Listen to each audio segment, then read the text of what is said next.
Ching Amadi Tam Animak Challairiba President's Rule Asi Manaba Mityeng na Yengbiyu. Ching Tam ANIGI MARAKTA BHAP na SHABA buffer zone THAMJILLAKLIBA si Center na AYABA PIRABRA HAINA SENA Manipuri President MOIRANGTHEM Tombi na HANGLAKLI. Bauparada layba party asigi office na pangthokiba paugi mifam amada wafam asi phongdokladuna mahakna makata na hai kumja 2012 gi May 3 dagi hawrakiba irang asi lemtharaktuna lamdam asida tangdulay taba hanjilakli. Kutta kutlay pairamba tampaki khulngakpa naha kaya center gi thausilda thajaba thamduna kutlay thadokre mataw asumna tangdulay taba lambi amada changsilaklaba matam masida Ching Amadi Tam ANIGI MARAKTA buffer zone thamjilakpa amadi kuki kutlay paibasing free thabagi thabak ama chatharakliba si yamna laibak thibani kuki kutlay paibasing na tawning bata tawba tampakta fawba kumtharaklaga lawmi singda nongmay kapsinduna asuk apan nanghanba Aki akang piraba fawba Central Force na karisu tawba ngamdana layriba si peningay oide. Oirakliba piba masida aikoy kayam kuina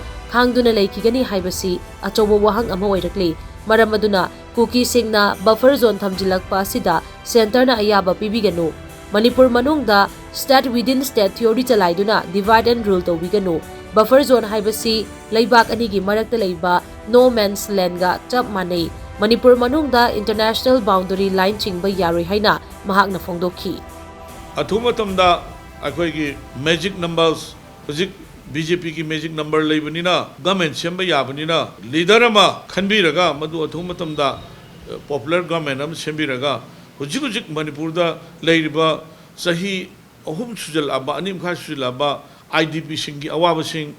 aduga hojik akhoi ising chawbugi awaba aduga leiriba khoigi tangdu leitadaba nomgi nomoi makhon budi husi taba khara wale masimona santi ne habidi yaroi maramdi thamoi nungdadi asau bugi maisa do maikai ani makte loina leinari maramadona sigi husi kitang indar posigi tanjaya afaba ama oinaba gamen ama thune akhoi implement tawira aduga loina hojik kuki gi su yauna tongan be CSO sing wari sai habise SHIV SENA Amadi Manipur Democratic Alliance ki magidagi yam welcome tawjari aduga ngarang mag wari sagi base masimaksu yamna singthaningai oiba sigumba center gi koi Union Home Minister Amit Shah gi lising makha da tawri base masimsu SHIV SENA welcome tawjari